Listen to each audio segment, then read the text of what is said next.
So foster homes for me, I'd never known what a foster home was before. But when I went with my sister and my four brothers, and I didn't think it was such a big deal. It was a nice lady who gave me a Fanta grape, love Fanta grape still, and she told me that we were going to visit another place and that I had to say goodbye to my mum and dad. So off we went, and we sat in the office for a long time, and then when all the paperwork was done, we were put in William Clark Gardens, which is a welfare place, and I loved it. I had my older sister the whole time, and she looked after me. She was like a mother hen. I had friends to play with. Everyone thought I was adorable. There were people that visited us and gave us presents and things like that, and I didn't realize what it was. And then one day, my mom and dad came to visit us, and they had to say goodbye, and they said that they wouldn't be there for a long time, and I knew that it was serious. I didn't understand, but I knew it was serious.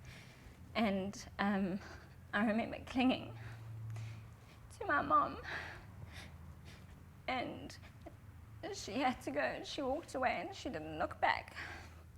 And then after time,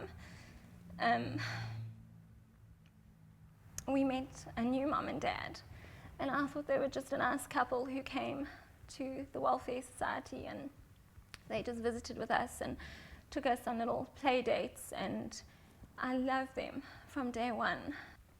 There was a rule in the home where if you had your lunch, you could have your pudding, and that day it was curry for mains and strawberry yogurt for pudding. And my dad now said to me, "I'll eat your lunch for you, I'll eat your curry for you," and I still got my strawberry yogurt. So I knew that I was going to love him from that day.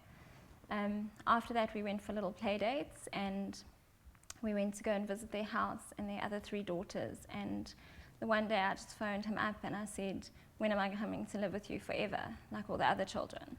And that was that. I think God has been in my life before I knew he was in my life. I sang songs at church when I was little, and I didn't know what it meant. And I loved him, and I had him in my heart, but I didn't know what it meant. When I was much older, I grew up in the church and chose to go away from the church, and I thought it was just an institution, and I didn't have a relationship with God. And when I was about 17, 18, I did the whole clubbing scene, and I went out and I drank because everyone else drank, and it was fun, and I didn't think it was a bad thing. I didn't think it was a big deal.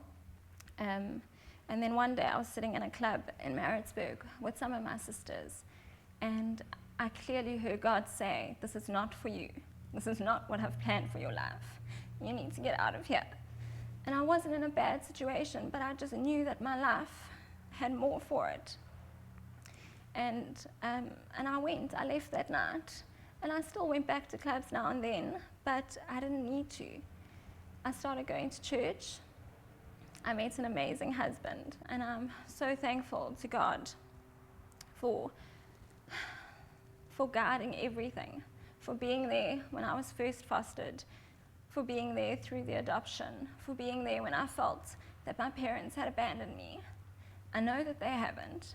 I know that sometimes it's a bad choice, but I'm so thankful that God did it that way.